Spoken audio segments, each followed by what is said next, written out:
Olha, não faz muito meu perfil vir aqui bater palma para doido dançar.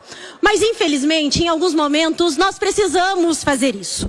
Principalmente pela falta de honestidade intelectual de algum dos nossos pares. E é uma tristeza saber que alguém que está aqui para representar o povo do Paraná não tem honestidade ao subir naquela tribuna. Não sabe fazer crítica naquilo que merece fazer crítica. Não sabe pontuar os erros do governo naquilo que o governo errou.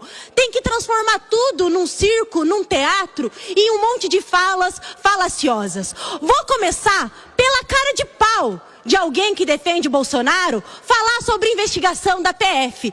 Vou lembrar da fala do Bolsonaro.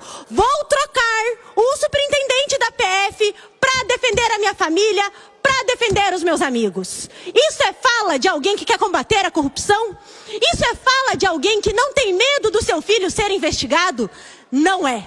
Bolsonaro fugiu da justiça e fugiu o tempo todo. Bolsonaro mudou a superintendência da PF, mudou o delegado responsável da Polícia Federal para o seu filho não ser investigado. É disso que deveriam ter vergonha. E eu não lembro do Ricardo Arruda subir naquela tribuna para falar que o Bolsonaro estava com medo do que o Flávio, que agora é candidato à presidência, tinha a esconder. Por que o Flávio precisava ser acobertado e trocar a chefia da Polícia Federal?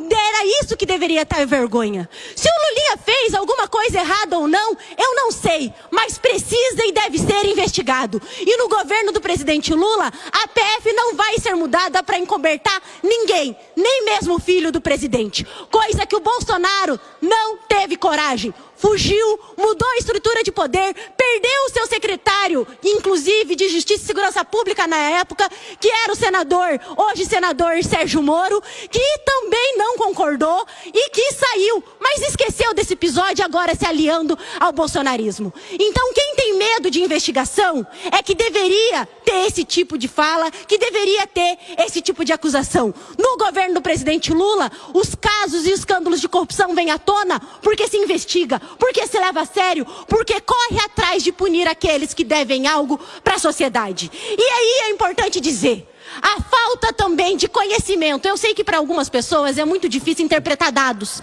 interpretar números. Às vezes, para alguns que não conhecem sequer o trabalho do IBGE, deve ser difícil entender o que fala o IBGE. Mas nós vivemos hoje no Brasil a menor taxa de desemprego.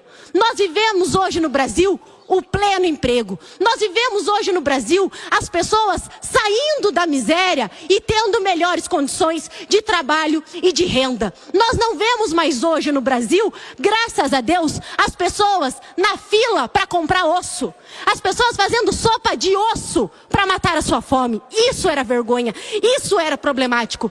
E sabe, o que mais me surpreende é esse povo que defende o livre mercado e defende os empresários, não sabendo aquilo que é recurso dos empresários, não sabendo aquilo que vem de recurso privado. Por exemplo, a Lei Rouanet, que é oriunda da isenção fiscal das grandes empresas.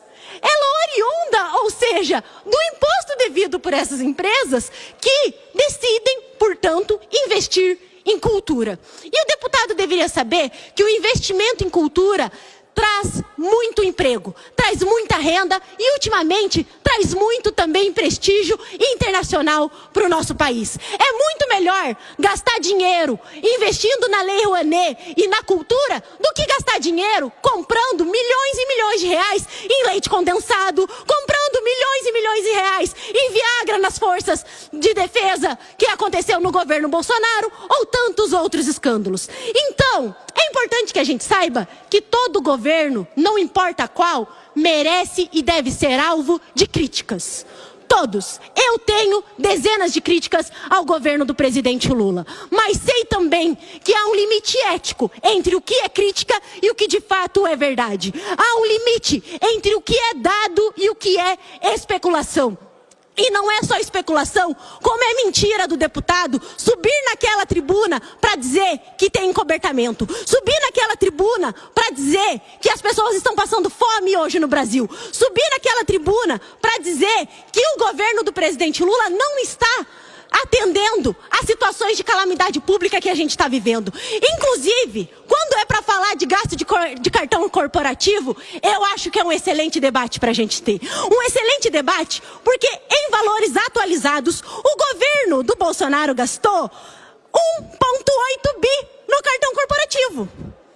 Porque vamos falar de valores atualizados, né? Não dá pra gente pegar o valor de 2019 e comparar o valor de 2026 com inflação e um tanto de outras coisas.